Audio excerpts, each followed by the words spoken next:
Bienvenidos a Radio SPM, donde compartimos la pasión por la salud pública. Y hoy tenemos un tema muy interesante sobre el uso de antibióticos, y el tema se llama ¿cuándo sí y cuándo no se recomienda este uso? Y para esto tenemos a dos expertazos en este tema. Y quiero empezar presentando a la doctora Anaí Dresser Mancilla, que ella es investigadora en Ciencias Médicas de la Dirección de Economía de la Salud y Evaluación de Sistemas de Salud del Centro de Investigación en Sistemas de Salud. ¿Cómo estás, Anaí? Muy bien, muchísimas gracias por invitarme al programa. Un placer estar aquí con tu audiencia. No, pues al contrario, muchas gracias por aceptar esta invitación, que seguramente vamos a tener mucho de qué hablar. Y también está con nosotros el doctor Jorge Israel Hernández Blanquel, que él es pediatra infectólogo, egresado del Hospital Infantil de Sonora, y también es egresado de la maestría en Salud Pública por la Escuela de Salud Pública de México. ¿Cómo estás, doctor? Bien, muchas gracias por la invitación. Al contrario, muchas gracias por tener este espacio para venir a radio y poder colaborar con nosotros en este programa, que creo que va a ser muy interesante. Entonces, a ver, vamos a empezar. Que nos platiquen, por favor, y bueno, este es el tema que a ti te encanta, ¿no? Platícanos, por favor, sobre, y poniéndonos un poco en contexto, de qué son los antimicrobianos y los antibióticos y cuál es su impacto en la salud de la población. Son muchas preguntas, pero seguro nos las vas a poder contestar perfecto. Rápidamente, bueno, los antimicrobianos son un tipo de medicamentos que sirven para luchar contra agentes infecciosos. Y engloba a los antimicrobianos, agentes contra microbios, que pueden ser las bacterias, los antibióticos, los antifúngicos contra los hongos, los antivirales contra los virus y los antiparasitarios contra los parásitos. Entonces, todo eso se llaman antimicrobianos. ¿Y cuál es su importancia? Pues imagínense ustedes, la gente que nos escucha, piensen ustedes la última vez que tuvieron una infección y la importancia que tuvo el antibiótico para sacarlos contra alguna de estas infecciones, ¿no? O sea, una neumonía, por ejemplo. Entonces los antibióticos han marcado un antes y un después en la práctica médica. O sea, antes tener una infección, por ejemplo, una neumonía, una meningitis, era una sentencia de muerte, hasta ahí llegabas, ¿no? Una vez que hay antibióticos, entonces esto alarga la sobrevida para muchas enfermedades infecciosas. Pero el asunto es que el milagro, digamos, está acabando por este otro fenómeno que es la resistencia antimicrobiana, y por eso hablamos tanto de esto ahora, ¿no? Por el riesgo de estar perdiendo la eficacia de los antimicrobianos en general y de los antibióticos en particular. Sí, y fíjate que leía un artículo de la Organización Panamericana de la Salud, donde dice, o sea, el más de 700,000 muertes anuales se presenta cada año en el mundo, debido justamente a estas infecciones por bacterias resistentes a los antimicrobianos. Entonces, eso es un dato súper impactante, porque es un serio problema de salud pública, ¿no? Ya se está convirtiendo en una situación muy grave, que si no lo paramos, pues esto va, de hecho hay una proyección que dice 10 millones de muertes en los próximos 25 años. Este es un dato súper impresionante, que creo que justamente por eso la especialidad que ahora estás trabajando tú con diversos proyectos de investigación, y que también quisimos justamente invitar al doctor para que nos hable de cómo desde la consulta externa también luchan con esta situación del uso excesivo de antibióticos. ¿Cómo desde su perspectiva lo puede ver? Sí, mira, el problema del uso irracional o poco prudente, pues va más allá de un consultorio. Yo creo que lo que tenemos que hacer es sensibilizar desde las aulas, pero bueno, lo que me preguntas ya en la práctica, hay muchos estudios que han demostrado que los hispanos son los que piden más antibióticos que otras razas, ¿no? Entonces es una cuestión muy cultural. Sí. Y claro que el paciente ya va predispuesto o ya se metió a googlear, ya sabes, ahorita todos entran a las redes y pues está mal informado desafortunadamente, y siempre va pidiendo un antibiótico, ¿no? Entonces, ya lo dijo bien la doctora Anaí, es algo preocupante, ¿no? Se estima que por ahí del 2050, si no se hace nada, vamos a entrar en una era post-antibiótica, que quiere decir que ya ninguna infección, por mínima que sea, va a tener cura, ¿no? Por esto que acabamos de mencionar. Entonces, sí, en la práctica lo que tenemos que hacer es realmente seguir premisas muy puntuales si en verdad requiere un antibiótico, sería la primera pregunta, y de ahí vienen otra serie de preguntas más, y ya que la requiere, pues sí, es el antibiótico adecuado, el espectro adecuado, la dosis adecuada, el intervalo adecuado, la duración adecuada. Es decir, hay una serie de pasos para hacer una buena praxis, ¿no? Y que desafortunadamente pues hay una gran desinformación tanto en la población como falta de conocimientos también que se van olvidando en la práctica ya médica, ¿no? Sí, y eso que comentas de falta de información es muy evidente, ¿no? Yo era de esas mamás que llegaba al pediatra y lo primero que pedía era, por favor, deme antibiótico, ¿no? Porque no quería estar batallando, que si con la tos, que si con la gripa. Y según yo, y mi información es que el antibiótico te cura todo, entonces esa era una muy mala información que tenía. Pero creo que a raíz de justamente mucha información que ha salido ya para hacer conciencia, pues he minimizado mucho el uso de antibiótico. Pero justamente esto, doctora Anaí, ¿en qué radica la importancia también de que en esta semana se esté llevando esta concientización sobre este uso? ¿Cuál es la perspectiva de hacer eso? Informar, hacer conciencia a la población, y cómo se hace a raíz de estos eventos o esto que están haciendo también desde esta semana. De acuerdo, pues justamente es darle visibilidad a un problema. Se llama la resistencia antimicrobiana, le dicen la pandemia silenciosa. ¿Por qué silenciosa? Porque las muertes por COVID las vimos, las muertes o las complicaciones por dengue las vemos, pero no, por resistencia es como, ¿dónde están? Están escondidas detrás de otras enfermedades. Y entonces es el paciente que lo operaron, que entró a un hospital y se complicó y algo salió mal y se murió, y es que agarró una infección, ¿no? O alguien que nunca se curó. ¿Por qué no se curó? Por la resistencia. Entonces es tratar de visibilizar el problema, que como bien dices, los datos que nos leíste, que ya eran aterradores de por sí, pues resulta que son mucho peores. Realmente el nuevo análisis que ha publicado Lancet el año pasado dice que solamente en el año 2019, antes de pandemia, se habían asociado 5 millones de muertes anuales. En ese año, en el 2019, por resistencia a antibióticos. 2 millones directamente relacionadas. Es decir, el escenario era mucho peor del que ya se había supuesto, ¿no? Y lo que pasó con COVID, pues ustedes recordarán, ¿no? Una enfermedad desconocida, y entonces el uso desmedido, acitromicina para todo mundo, los hospitales llenos de gente, muchas infecciones con pacientes muy graves dentro de los hospitales, y eso también causó una explosión de resistencia, ¿no? Entonces, el objetivo de esta semana es visibilizar que existe ese problema, que va a generar más muertes que el cáncer prontamente, si no hacemos algo, pero también visibilizar lo que mencionó el doctor Hernández Blanquel, que sí podemos hacer algo. O sea, la experiencia de otros países nos ha demostrado que tomando medidas se puede contener e incluso revertir la resistencia antimicrobiana. Sí, y es que el problema no radica nada más en la salud humana, ¿no? O sea, lo que estamos viendo es que también hay una transferencia de bacterias hacia los animales. O sea, también hay una situación en la salud animal.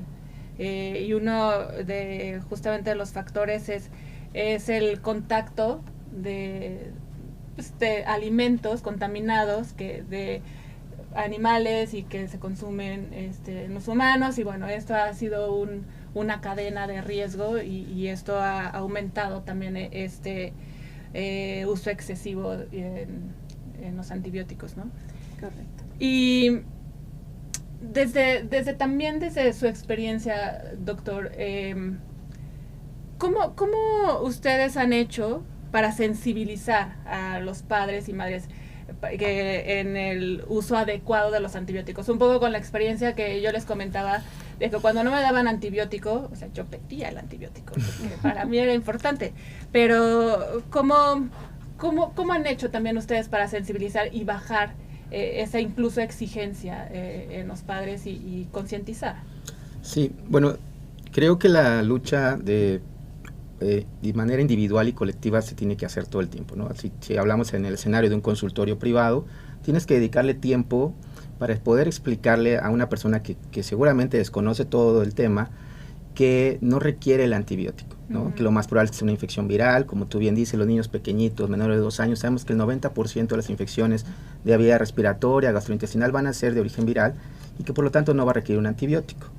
Entonces, lo primero que tienes que hacer es tratar de concientizar, como se ha hablado en este momento, y de educar un poquito. Los papás, hay estudios que han demostrado también que si tú le enseñas algo, los capacitas, pues claro que aprenden, ¿sí? Pero tienes que dedicarle unos minutos de tu consulta, quizás 5 o 10 minutos para poder tocar el tema. Y si no fue suficiente la primera consulta, la siguiente consulta, y tienes que estarlo haciendo todo el tiempo. A nivel institucional, pues también se tienen que seguir como especie de apego a las guías de práctica clínica, donde se tiene que también visualizar que la diferenciación entre un problema bacteriano y uno viral, para que también tomemos la decisión de cuándo sí y cuándo no, ¿no? Como se llama esta charla del día de hoy.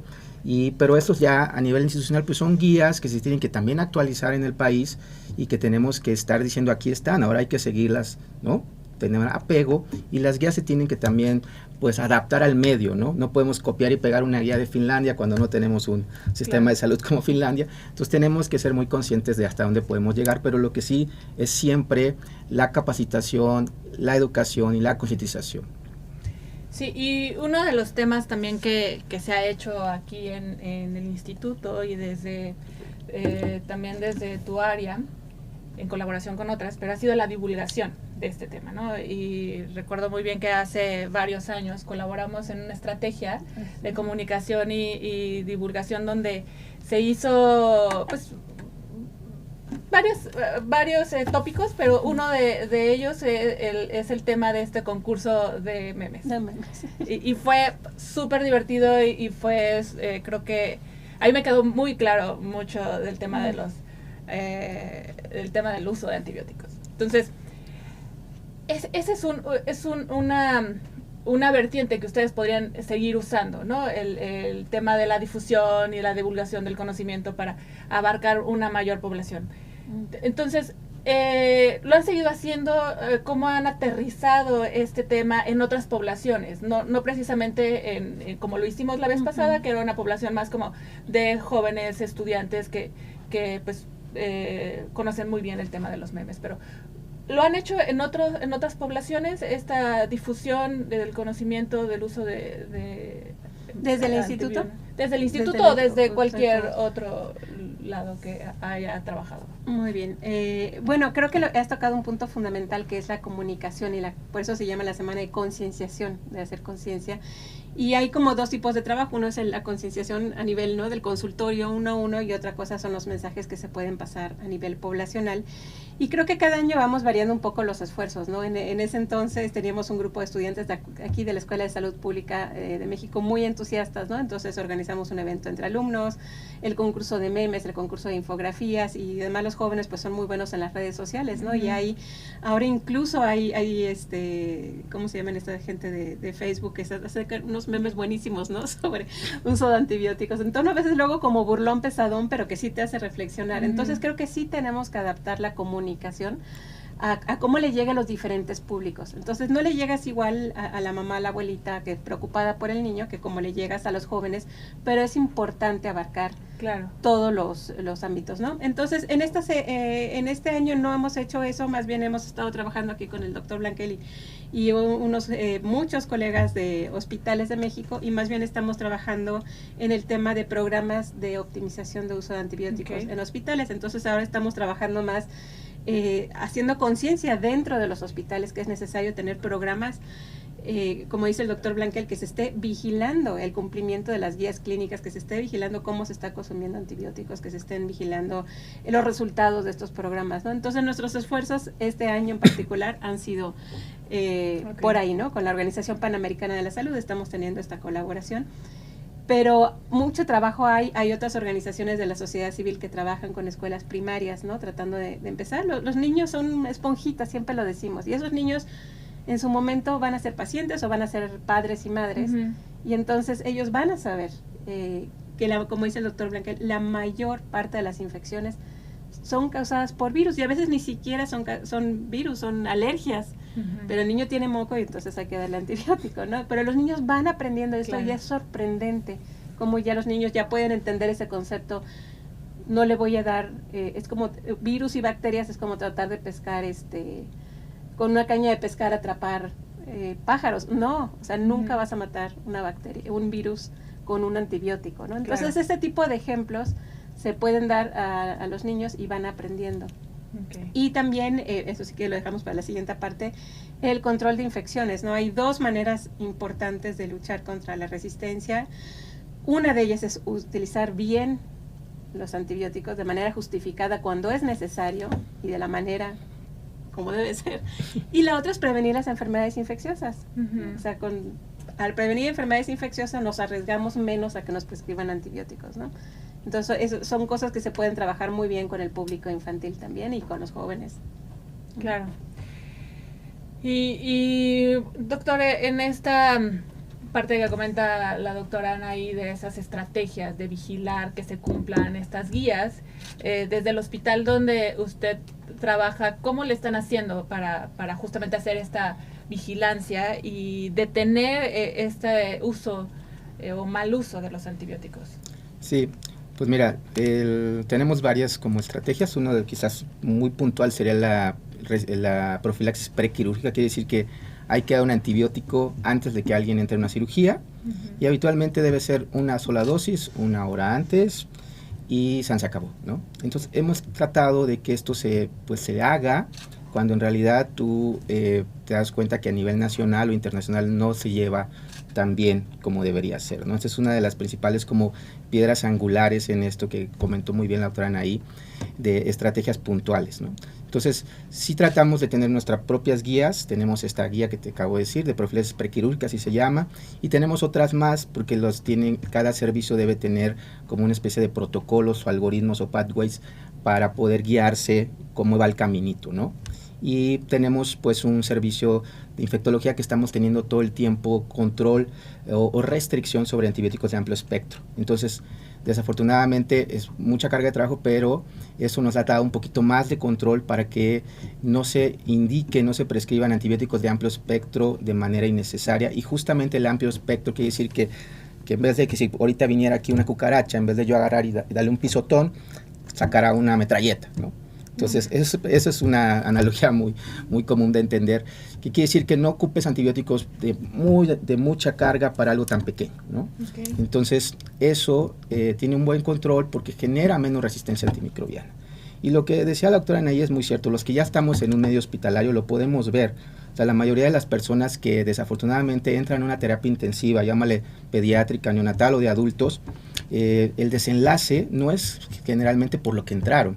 Te pongo un ejemplo, un paciente politraumatizado, un gran quemado, un infartado, una persona que tuvo una hemorragia intracerebral, que tuvieron todas las causas no infecciosas, adentro tiene una gran probabilidad de tener una infección intrahospitalaria.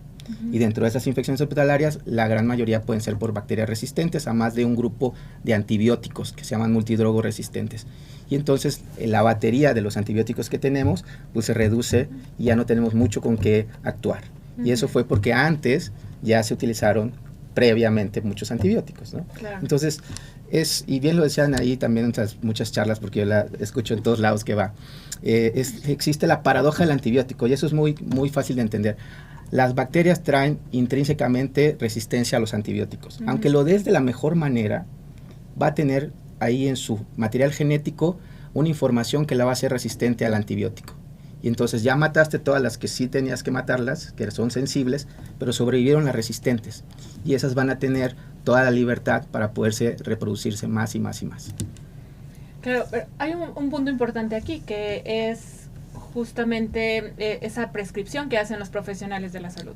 Que sí hay un tema con los padres de familia, pero hay otro tema que la prescripción excesiva. Entonces, en este sentido, es cómo se prepara este grupo de profesionales, cómo se concientiza también, o cómo se hace esta capacitación, justo para evitar que desde ellos mismos salgan estas prescripciones, porque ahora uno no puede ir a la farmacia y comprar un antibiótico, ¿no? O sea, tiene que ir con una receta. Antes sí, pero y yo lo hacía muy seguido.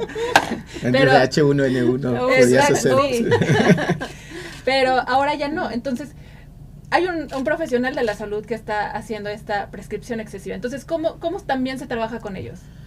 Híjole, bueno, aquí yo sí le compartiría la respuesta a Anaí. Bueno, desde el punto de vista, por ejemplo, yo soy profesor universitario y pues desde mi trinchera trato de justamente concientizar, invité a mis estudiantes, ojalá estén escuchando, de todo lo que se pueda concientizar sobre el uso prudente de antibióticos. Es un poco frustrante porque de repente tú ya esos estudiantes los ves unos años después, una receta indicando un bombazo de antibiótico y sientes que no ha valido para nada la lucha, pero yo creo que quizás sean los menos los que vemos y quizás sean un poco más los que están haciendo las cosas de la mejor manera. A nivel privado, yo creo que ahí, no sé si Anaí quiera contestar, porque hay como muchas ventanas de oportunidad que se pueden hacer, porque justamente no hay mucha regulación a nivel privado. A nivel institucional, yo puedo ir y hablar con un compañero y decirle de una estrategia muy común que se llama handshake, decir de manera muy amigable, oye, ¿qué te parece si este esquema lo reducimos, bajamos, se llama desescalar? Y todo eso con las pláticas en los pases de visita para poder disminuir el consumo de antibióticos o los espectros que no sean tan amplios. Pero ya a nivel privado es como otro punto que me gustaría que la doctora Anaí platicara. Muchas gracias. Bueno, ese es el punto, ¿no? Yo creo que erróneamente a veces tendemos a acusar, ¿no? A ponerle el peso a la mamá, al papá, a la abuelita de por qué le quiso dar el antibiótico, lo presionó. Claro. Pero ¿qué pasa cuando realmente tú vas a la consulta y tú no estás exigiendo nada y terminas con una prescripción injustificada de antibióticos normalmente nos dirá el doctor, ¿no? Catarros, mocos, diarreas, ¿no? Cosas que la enorme mayoría de las veces no se necesitan antibióticos, ¿no? Pero terminas con ello.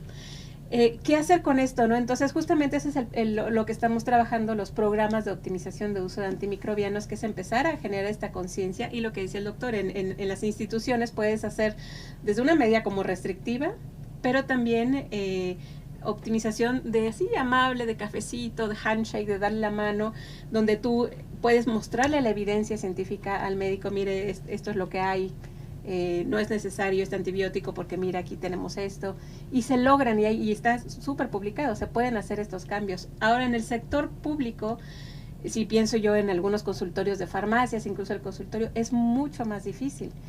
Y entonces, ¿qué es lo que se puede hacer con esto, no? O sea, yo creo que sí, lo que tú acabas de decir, primero incidir en la población para que la población no llegue esperando antibióticos, ¿no? Eso es una parte. Parece que en Estados Unidos me comentaban que ha sido lo opuesto. Tanto se ha hablado de no usar antibióticos, que pasa lo contrario. Cuando el médico prescribe el antibiótico, la mamá dice, no quiero un antibiótico, ¿no? Y el médico dice, no, esta vez sí lo necesita, ¿no? O sea, creando conciencia entre la población se puede cambiar la práctica médica, ¿no?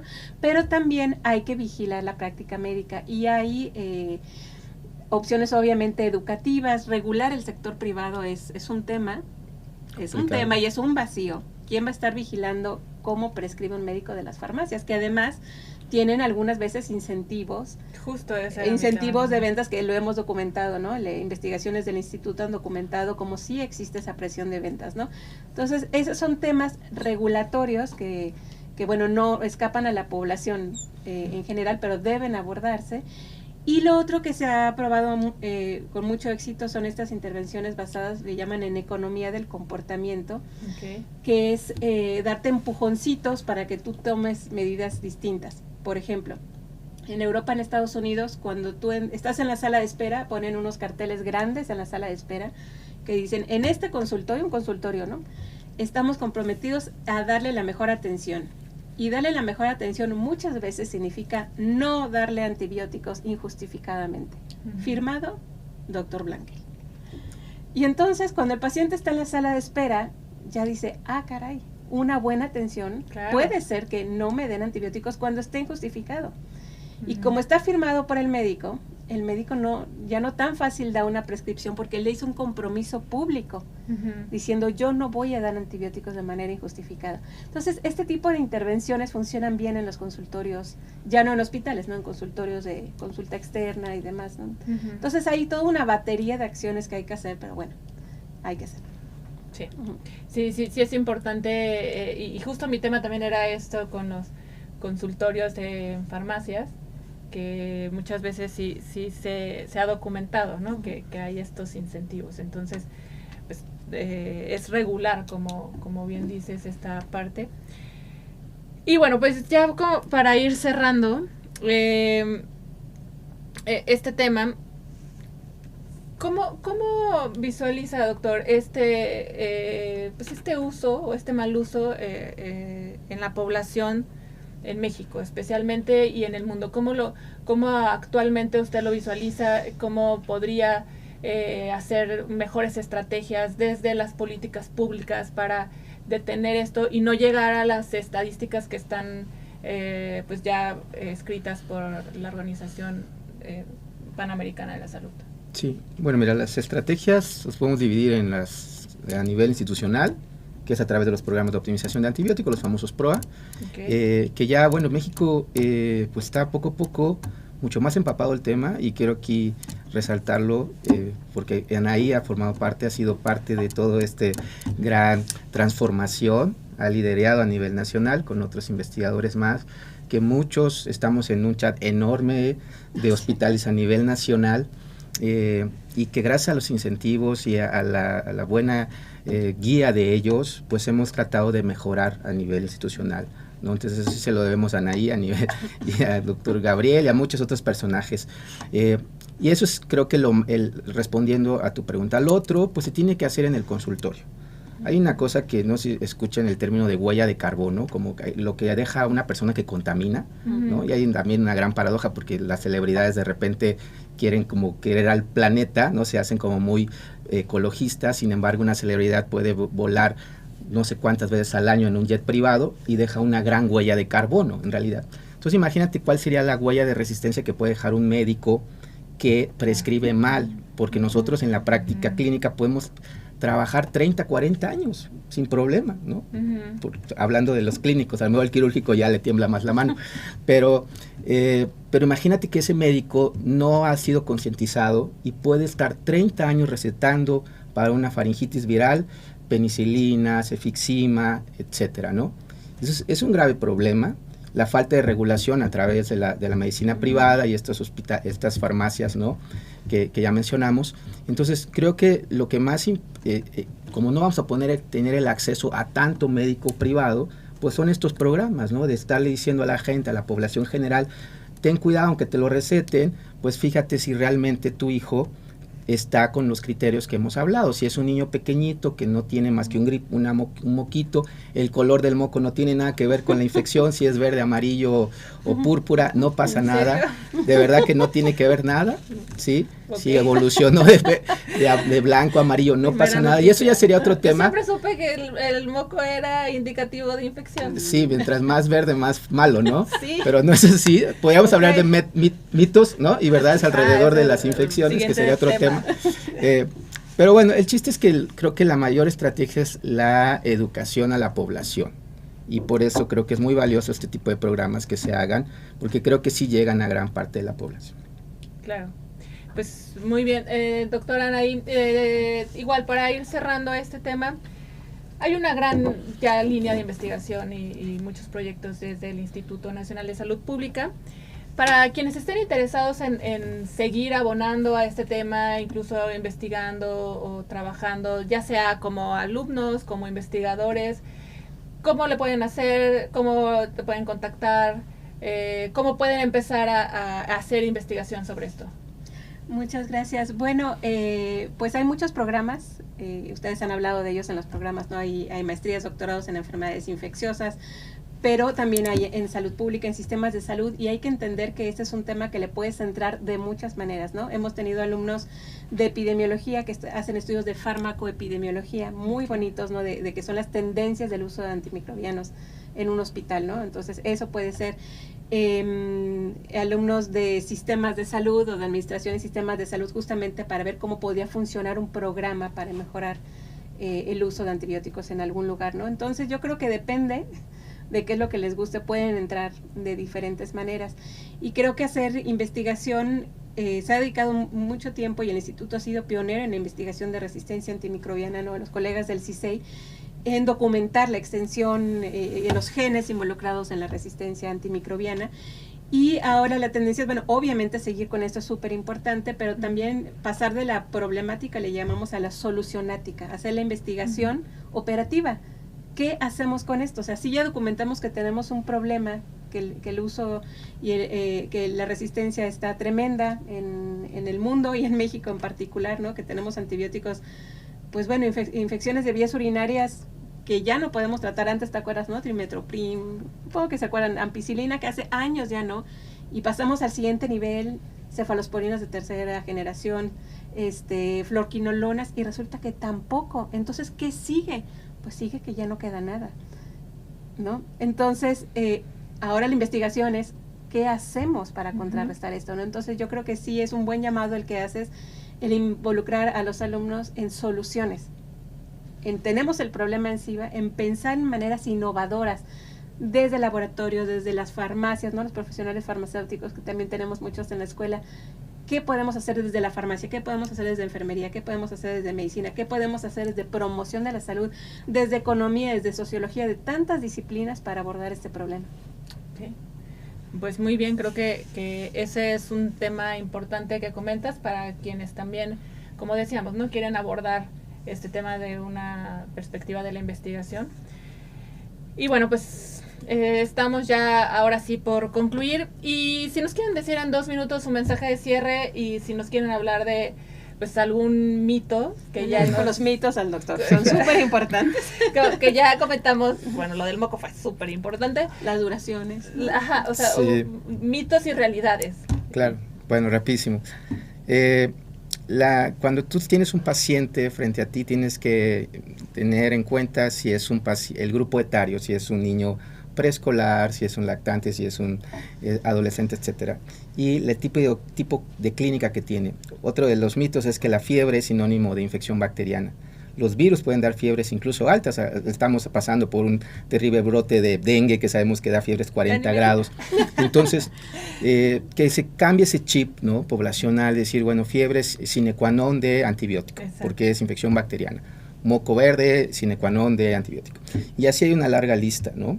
La tos, por ejemplo, bien sea, puede ser confundida y en realidad puede ser una cuestión alérgica, ¿no? Entonces, hay muchos matices alrededor de la clínica de un paciente y tiene que ver mucho con la expertise, pero también con la medicina basada en evidencia, para que tú puedas discernir si estás frente a algo probablemente infeccioso, si es infeccioso viral o bacteriano, o de otro índole, o alérgico, que sería un gran diagnóstico diferencial.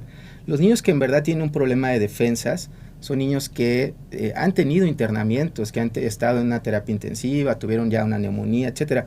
Es también poco frecuente que un niño tenga un problema de base de sus defensas que lo esté llevando a internamientos frecuentes. Entonces, si son infecciones banales, si es un niño que va a guardería, sabemos que se infectan 1 o 2 veces por mes un niño de guardería. Entonces, todo eso es una serie de variables que nosotros tenemos que tomar en cuenta como médicos, pero que sirve mucho que la población sepa que no son reglas escritas en piedra y que vaya como abriendo un poco más la expectativa, o más bien no esperar antibióticos cada vez que presenten estos datos los niños. Y bueno, nosotros desde el Hospital del Niño, yo también de forma particular, también en mi red trato de incentivar el no uso de antibióticos de forma irracional, que sea mucho más prudente, y pues seguimos trabajando con Anaí. Tenemos ahí muchos proyectos y que pues la verdad lo único que nos importa es tratar de detener esta pandemia silenciosa, porque bueno, yo espero estar viejito y sobrevivir más allá del 2050, y esperemos que todos aquí también. Esperemos que sí.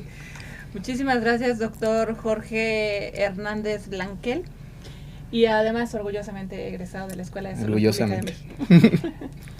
Doctora Anaí, un mensaje de cierre que quieras compartir.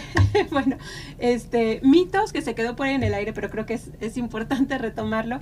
Los tratamientos largos, antes eran los tratamientos así para infecciones comunes, ¿no? Que sí se podía necesitar, por ejemplo, una faringitis estreptocóxica, una infección de vías urinarias, que son los que sí se requieren antibióticos. Antes eran antibióticos muy largos, ¿no? 7, 14, 21 días, ¿no? Y ahora la evidencia nos dice que los tratamientos en muchas ocasiones más cortos son mejores. ¿Por qué? Porque te curas igual, pero no tienes tanta posibilidad de desarrollar resistencia antimicrobiana. Entonces, si están tomando antibióticos y la gente se siente mejor, échele una llamadita al médico. Okay. Ya llevo 5 días, me siento mejor, llevo 3 días sin fiebre. Entonces el médico tomará la decisión, que puede ser acabar ahí el tratamiento, ¿no? Pero entonces no tomen esa decisión sin el consejo del médico, pero sí esta relación con el médico es importante. Y la otra, hablando de mitos, es que mucha gente pues, se toma el medicamento, o sea, me da igual tomar una aspirina que una ampicilina o que una... porque los vemos como medicamentos seguros, claro.